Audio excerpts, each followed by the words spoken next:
Why did you decide now to run for governor? Same reason I ran in '09 for Westchester County Executive, where so many people gave me not a chance to win because Westchester is a very deep blue county. But the timing was right. The issues were right. We were so overtaxed and the economy was sluggish and businesses were leaving and people were unhappy with a lot of different things, including the quality of life. And I decided I'm going to offer something very different, and I'm going to be the adult in the room, and we're going to get things done. And I had a Democratic legislature the entire time. Yep. And lo and behold, we won and won big. And it's the same kind of thing right now. I think New York City is completely off the rails. It's actually dangerous for people to go into the city, and they feel that, they know that. The businesses are really having a hard time, including small businesses, because unfortunately, Albany, the state government, and even the city government has become the enemy of small businesses. And so middle class, the working class, these people are having a real hard time with it.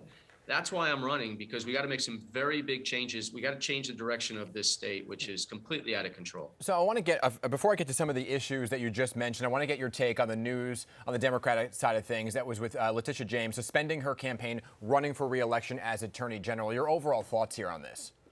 I was shocked, just like everybody else. I thought she would have had a legitimate shot. But honestly, if your heart's not in it 100%, then you shouldn't run. But I do agree with Letitia James that Kathy Hochul isn't the right person. She shouldn't be reelected. And the things that Tish James said about Hochul are true. She shouldn't be there. She's nothing more than Cuomo 2.0. I mean, she ran with Cuomo twice. She was the cheerleader for Andrew Cuomo throughout New York for 7 years. She agreed with him because she touted it all over the state for those 7 years on every major issue, including no cash bail, which has completely harmed our city and residents. And so there's really no difference between Kathy Hochul, who was real quiet when all the things happened about Cuomo. She never said a word until he had one foot out the door when everyone was piling on. Let me get your take. Speaking of Kathy Hochul, I want to get your take about COVID-19 and cases right now rising throughout New York State. This week, the governor did make this announcement. Take a listen right here. We are enacting a statewide indoor mask mandate unless a business has a vaccination mandate. Many people in New York City are already dealing with this. Been dealing with it for a while. You've been doing great. And that is why your hospital capacity is good. That's why your vaccination numbers are high. Your infections are not as high as the rest of the state. But the rest of the state now has a wake-up call. So we have some restrictions in New York, right? Even stronger ones in New York City. Where do you stand on the private and public sector mandates, and should it be statewide?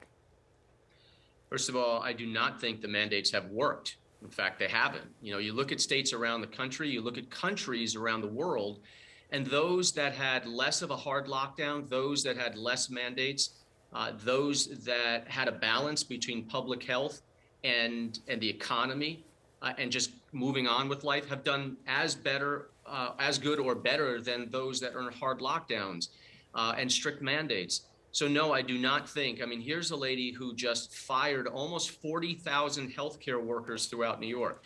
The frontline heroes who a year and a half ago had paper bags and plastic bags over their heads to go into these hospital rooms where they knew nothing about what was happening with COVID.